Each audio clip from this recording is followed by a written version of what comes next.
Donc, ce travail se fait en collaboration avec un collègue de Ressources naturelles Canada, Jonathan Boucher qui est ici, Yann Boulanger, et également Clémence Benoît, François Roberge et Dipan Winta Gauche. Ils sont à centre de recherche à l'Université du Québec à Montréal, au Centre ESCAIR pour l'étude des simulations du climat à l'échelle régionale. Donc, ce travail, c'est un travail qu'on a amorcé il y a déjà plusieurs années. Je vais vous présenter rapidement des choses qu'on a revues à partir des indices forêt météo, des modifications qu'on a fait ces dernières années, quelques ajustements qu'on a apportés justement pour la définition du midi solaire et aussi en bon français l'overwintering, c'est-à-dire quand on développe une information sur l'ensemble du Canada, de tenir compte du déficit ou des accumulations de précipitations qui ne sont pas les mêmes évidemment dans l'est du pays versus dans les prairies ou dans l'ouest du Canada.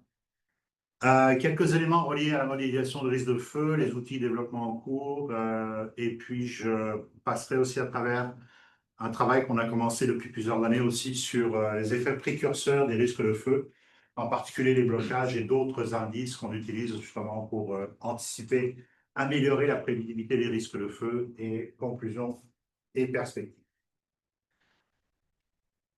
Alors, ce système qui a été développé, Jonathan, tu me corrigeras, déjà dans les années 2000 par le Service canadien des forêts, qui est d'ailleurs utilisé dans plusieurs endroits à travers le monde pour définir les indices de feu de forêt. Alors au départ, évidemment, on a besoin de variables météorologiques, la température, l'humidité relative, les vents, la précipitation. Pour définir un certain nombre d'indices, je ne rentrerai pas dans le détail. Là où on a modifié certaines choses, en particulier ici sur l'overwintering, je vous montrerai quelques résultats tout à l'heure, pour tenir compte justement des déficits ou la modification des conditions qui affectent certaines régions du pays, notamment dans le calcul du drought code, qui est en fait un calcul qui tient compte évidemment des sécheresses, en particulier de substrat. Une chose aussi qu'on a fait, on est en train de terminer une publication là-dessus, sur la modification en particulier. Vous le savez, le Canada, c'est un grand pays et nous avons un problème à cause de ce grand pays. C'est nos fameux euh, zones je suis en train de perdre mes mots, mais les fuseaux horaires, qui sont évidemment, on en a 5 à travers le pays et ça pose un certain nombre de problèmes et je vais vous expliquer pourquoi. Euh, voilà. Alors, la Terre tourne, hein, comme vous le savez, elle n'est pas plate, contrairement à ce que disent certaines personnes. Euh, et en fonction de la longitude et la période de l'année, on a, bon, le fuseau horaire, vous les connaissez, mais on doit tenir compte d'un certain nombre de corrections qui vont faire en sorte qu'en fonction de la longitude, la période de l'année, on va avoir un décalage en particulier pour déterminer véritablement le midi solaire heure locale. Et je prends l'exemple du fuseau du Québec, qui est le plus grand fuseau en termes de longitude au Canada. D'est en ouest, on a un décalage qui peut atteindre parfois jusqu'à, tu me corrigeras, Jonathan, jusqu'à entre 20 et 30 minutes, ça dépend de la période de l'année.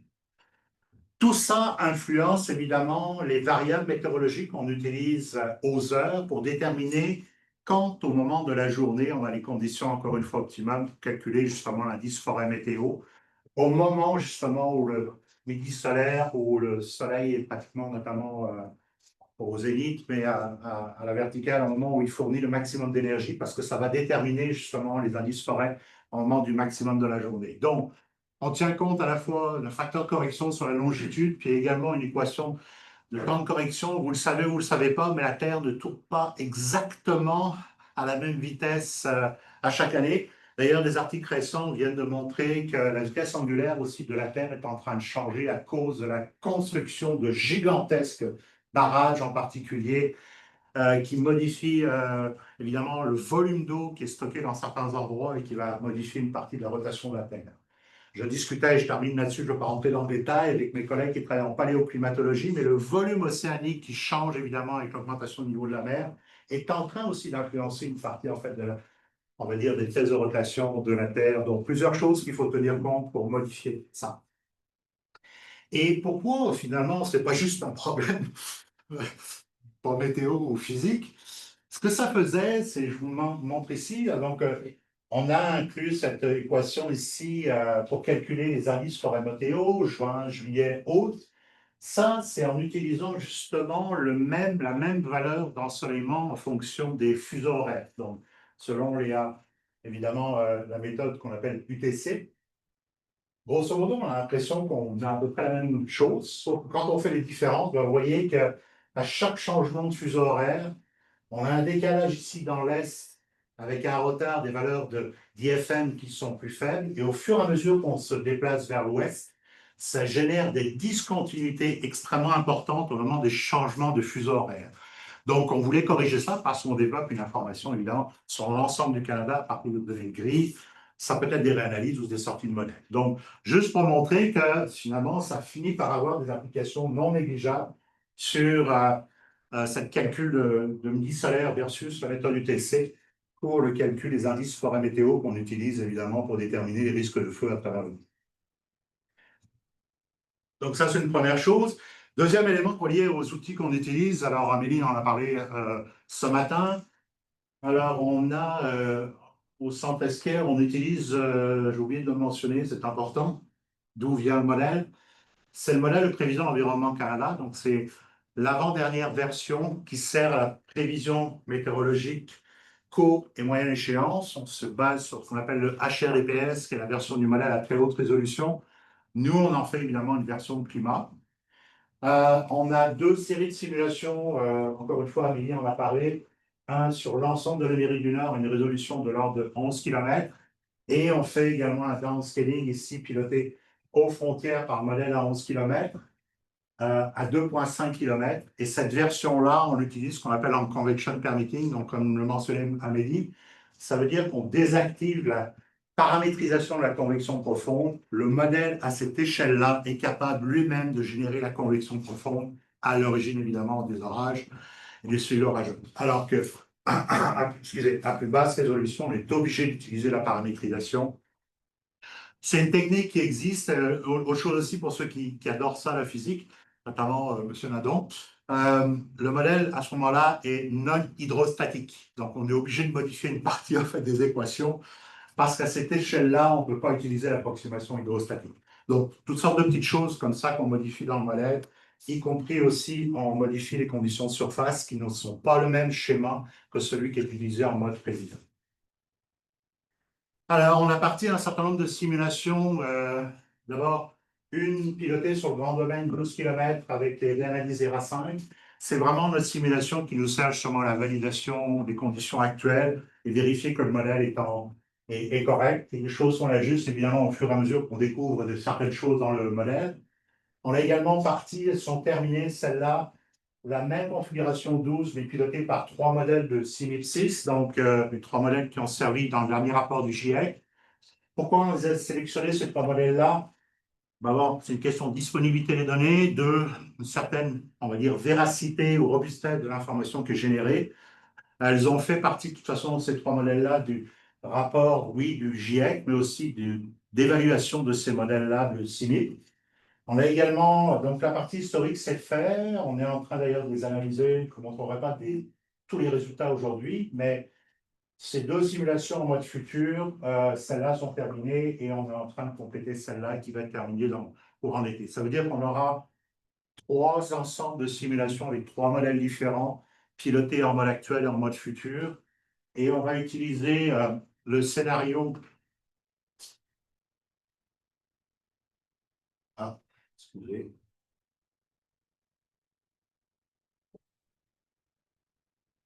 Ouais, je n'ai pas mis ici. On va utiliser le scénario SSP. Oui, il est ici 3.7.0.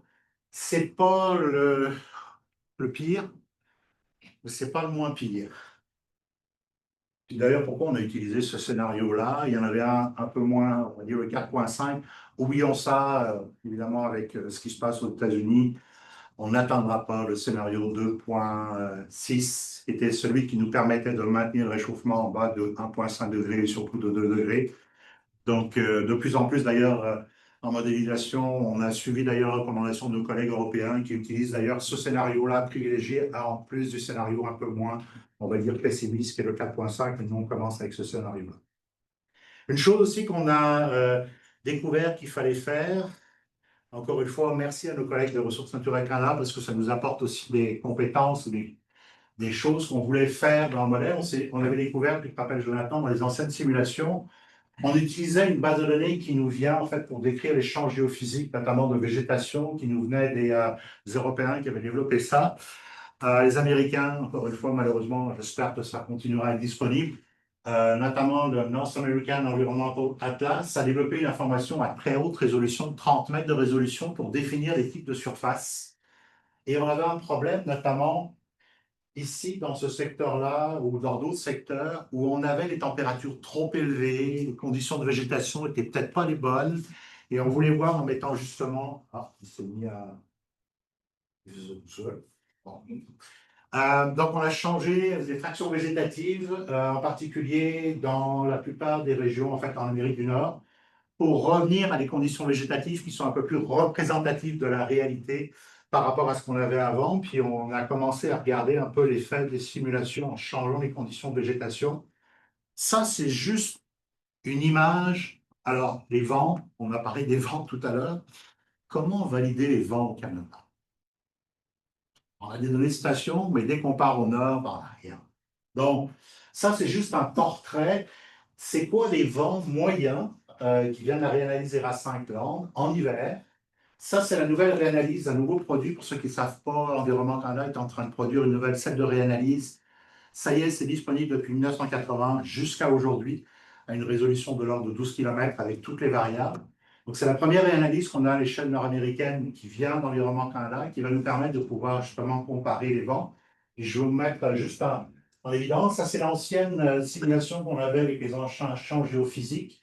Et on avait un problème de pas assez de vent fort, en particulier ici, dans ce qu'on appelle les Hudson Plains. Ce sont les endroits où on a énormément de tourbières, peu de végétation, et c'est les endroits relativement plats où le vent est beaucoup plus fort. Et avec ça, ben, ça nous permet de reproduire des vents plus forts, simplement pour les champs moyens. Je ne vous montre pas les maximums, et c'est également vrai ici un peu RA 50, pas si sous-estime, mais on voit ici que la réanalyse d'environnement Canada produit des vents pas mal plus forts, mais simplement on voit les changements juste de végétation sur les patrons de vent à travers le pays, en particulier dans le nord. Donc vraiment, la végétation a une influence sur les vents et pas juste sur les vents. On regarde les températures, encore une fois, à partir, on est un petit peu trop chaud, on a découvert pourquoi, on est en train de corriger ça, mais grosso modo, les patrons de distribution de température se comparent très très bien avec la réalité, à tel point d'ailleurs que quand on regarde ça, c'est ce qu'on appelle les diagrammes de Taylor. Pour ceux qui ne sont pas familiarisés avec ça, c'est les corrélations spatiales à chaque point de grille par rapport à une référence. Là, on utilise la réanalyse ERA5. Donc ça, c'est ERA5 par rapport à ERA5. Vous voyez que ça se compare très bien. Et ça, c'est notre modèle par rapport à ERA5. Donc, très bonne corrélation.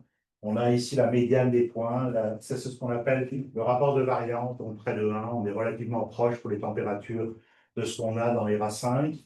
Même si c'est un petit peu moins bon, on s'attend à ça. On s'attend à ça aussi avec un modèle qui est piloté quand même par la réanalyse. Et ça, surtout, la réalisation qu'on avait avec l'ancienne version du modèle. Donc, vraiment, on améliore nettement, notamment les corrélations, mais aussi on avait une surestimation des températures encore plus forte que dans la version par rapport aux observateurs à réanalyse. Puis surtout aussi les erreurs RMSE qui étaient pas mal plus élevées que ce qu'est le cas avec la nouvelle version du modèle. Ça, c'est pour l'ensemble du Canada. Alors, on regarde un petit peu dans le détail. Ça, c'est l'indice forêt météo. Encore une fois, qui tient compte dans ce cas-là des corrections qu'on a faites sur le midi solaire. Je vais vous le montrer tout à l'heure. Alors, il y a les régions où on a vraiment amélioré la comparaison qu'on a par rapport à la réanalyse. Encore une fois, ERA5, ERA50. Ça, c'est pour les indices forêt météo. Puis, on avait une surestimation très, très forte des indices forêt météo, en particulier ici dans le sud du Québec, la forêt boréale qui est ici dans l'Est, ce secteur-là. Par contre, il y a encore des endroits où on n'a pas amélioré les choses, notamment dans le nord-ouest. On est en train justement de travailler là-dessus. Mais au moins, L'avantage, c'est qu'on voit dans l'Est, on a corrigé les choses simplement en changeant les conditions de surface avec des températures, avec des indices forêt météo qui se comparent beaucoup mieux aux valeurs qu'on a calculées à partir de la réanalyse. Ça aussi, alors on compare notre modèle avec d'autres réalisations. Ça, ce sont les simulations qu'on a fait des indices forêt météo, encore une fois, sur tout le Canada, avec la simulation dont je vous montrais tout à l'heure, avec la correction de végétation qu'on a fait, par rapport à d'autres simulations de modèles, notre ancienne version, quelque part ici, qui était vraiment pas très bon, notamment en termes d'IFM. Et ça, c'est les autres modèles qui sont pilotés avec les 3 GCM. On s'attend à ça, de ne pas avoir des bonnes corrélations spatiales, parce qu'évidemment, les GCM n'ont pas la capacité de reproduire évidemment la même chose par rapport aux réanalyses. Et ça, juste pour pointer ici, on va s'en parler un peu maintenant, c'est les ensembles de simulations qui ont été produits par nos collègues d'Environnement Canada avec leur modèle à eux, mais à une résolution de 50 km. Piloté par mon modèle, donc vraiment pas très bon, en tous les cas, pas en termes de corrélation spatiale par rapport à ce que nous, on obtient. Okay. Donc, et en rouge, on a, ça, encore une fois, c'est la version de RA5 qu'on utilise pour comparer, encore une fois, à RA5. Alors, une autre correction qu'on a fait rapidement, je vous ai parlé tout à l'heure de l'overwintering ou déterminer quand est-ce qu'on démarre notre saison de feu, qui varie évidemment beaucoup de l'ouest en est. Alors, tout ce qui est couleur rouge, ça veut dire les démarrages de saison de feu beaucoup plus hâtifs dans l'ouest, en particulier dans les prairies, mais c'est vrai jusqu'en Ontario. Et ça, on utilisait, et en particulier, certains de nos collègues, et tu me corrigeras, Jonathan, dans l'Ouest, utilisent uniquement les températures, pas évidemment les contenus en neige du sol, pour déterminer le démarrage de la saison de feu. On teste en utilisant à la fois les températures ou la disparition de la neige. En général, dans l'Est, c'est ça qu'on fait. 3 jours après que la neige ait disparu en surface, il n'y a pas de précipitation. 3 jours plus tard, c'est le démarrage de la saison de feu. Donc, on voit ici, en incluant la température ou la disparition de la neige, que déjà, ça retarde un démarrage moins hâtif, parce que ça prend évidemment la fin de la saison où il n'y a plus de neige pour être capable de démarrer ça. Puis, on utilise aussi d'autres tests qu'on a fait sur les seuils de température et de neige. Et on voit encore une fois, ça modifie légèrement certaines choses, en particulier dans l'Est, encore une fois par rapport à l'utilisation simple de la température. Et on se rend compte qu'on compare un tout petit peu avec, évidemment, enfin, on compare avec les données calculées des indices CFM aux stations qui sont utilisées par le Service canadien des forêts. Et on voit que notamment la méthode PS, il n'y a pas beaucoup de différence en termes de corrélation, mais on voit quand même que les biais sont légèrement plus faibles. Ça ne fait pas des différences énormes en tous les cas. On ne génère pas non plus des différences énormes, simplement régionalement, ça peut être différent si on utilise la température et la neige comme caractéristiques pour déterminer justement le démarrage de la saison de feu. Alors, autre chose, on change, là on est passé dans un petit peu les modèles, qu'est-ce qu'on a fait comme modification? Bon, les blocages dans la circulation atmosphérique, ce n'est pas un courant météo, mais je vous le savez peut-être ou pas. L'Atlantique Nord est l'endroit sur l'hémisphère nord où on a la plus grande fréquence et intensité de blocage. Qu'est-ce que ça veut dire des blocages? Ça veut dire une circulation où la circulation, normalement, dans nos régions d'ouest en est, est modifiée. On va avoir une circulation, par exemple, nord-sud. Et tout ça va affecter les patrons d'anomalies de température et de précipitation. Okay. Donc, ce sont les effets précurseurs qu'on veut regarder.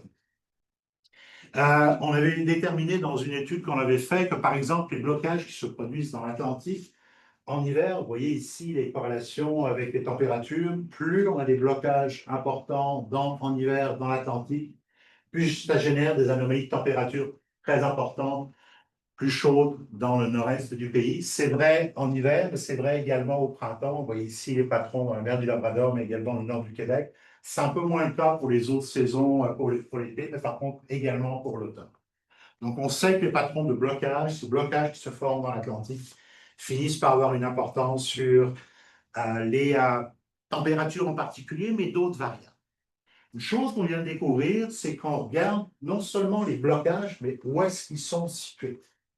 Et si on regarde, par exemple, la proximité de ces zones de blocage qui se forment dans différentes régions de l'Atlantique, plus elles se rapprochent des côtes du Québec, plus ça va avoir une importance majeure pour générer des anomalies persistantes de température élevée. Et on se rend compte que ces dernières années, on voit vraiment une augmentation, ça c'est 2003. On n'a jamais eu, dans toutes les années depuis 1950, des blocages qui étaient aussi près de nos côtes. Ça a été exceptionnel. Plus distante, on voit qu'on n'a d'ailleurs pas de modification. Là, on voit par contre qu'on a une tendance significative à l'augmentation des blocages qui se forment de plus en plus proches de nos côtes. Et avant de conclure, je vous montre une dernière graphique. On se rend compte qu'en fait, ces blocages-là, non seulement ils génèrent des températures plus élevées, mais ils vont générer des déficits de précipitation associés à ces températures plus élevées, en particulier dans le nord. On voit déjà que les indices forêt météo augmentent pour les maximums à travers l'ensemble de la forêt boréale depuis la période de 1950. Et on voit un autre indice qui est ce qu'on appelle le Standardized Evaporation Precipitation Index, qui combine à la fois les précipitations et l'évaporation. Et à travers toute la forêt boréale, y compris pratiquement le même patron qu'on a ici, on a une diminution, ça veut dire des SPEI qui sont de plus en plus négatifs, ça veut dire des conditions de sécheresse de plus en plus importantes à travers toute la saison de feu. Là, on regarde justement les corrélations pour différentes, ce qu'on appelle une matrice de corrélation. Si on regarde surtout les indices forêt météo, qui sont ici, on voit que justement, il y a une très forte corrélation avec le fait que le SPEI est négatif, ce qui est normal. Les précipitations, évidemment, qui sont déficitaires. Ce qu'on appelle les Rossby waves, des patrons qui vont générer des circulations anticycloniques dans nos régions, une corrélation très forte. La distance, pas juste la distance, mais l'étendue des blocages a aussi un lien statistiquement significatif avec le fait qu'on est sur des météo plus élevées, puis également les températures, et ça, on s'y attend. Donc, tout ça pour dire qu'il y a vraiment un certain nombre de caractéristiques dans la circulation atmosphérique qui vont favoriser plus souvent qu'autrement, justement, des indices forêt météo plus élevés, donc des risques de feux de forêt plus importants. Alors, dernière chose avant de conclure, en utilisant le modèle en convection permitting, là, on prend tous les éléments de foudre à chaque heure qui se produisent sur l'ensemble du Québec. Et on se rend compte qu'on a un patron de distribution horaire. Ça, c'est minuit le soir, jusqu'à peu près en début de soirée. On voit que le maximum de fréquence de foudre apparaît autour un peu avant 21h. Et on regarde à partir des simulations du modèle à 2.5, quelle est la précipitation qui apparaît à ces heures-là, au moment où normalement on observe de la foudre. S'il y a des orages, il y a des grandes chances qu'il y ait de la foudre, mais aussi de la précipitation. Et on s'aperçoit en fait qu'on a justement la même distribution et que le modèle en convection permitting est capable de générer le cycle diurne de précipitation associé à la formation des orages. Et ça, c'est une bonne nouvelle. On ne voyait pas ça à 12 km de résolution, à basse résolution. Donc, le modèle est capable lui-même de générer le cycle diurne, non seulement de la précipitation, mais aussi évidemment du cycle d'orage. Alors, je conclus. Les conditions météo climatiques qui sont associées évidemment au feu, au risque de feu, certaines caractéristiques de blocage sont en train de changer. Je ne voulais pas montrer, mais une augmentation aussi de la durée et de l'étendue, diminution aussi de la distance aux côtes. On a vu justement le micro qui était exceptionnel de cette tendance à l'augmentation. Les situations aussi cycloniques aussi qui se produisent de plus en plus tôt dans la saison, qui génèrent des temps chauds et secs dans le nord, qui favorisent évidemment les risques de feu plus importants.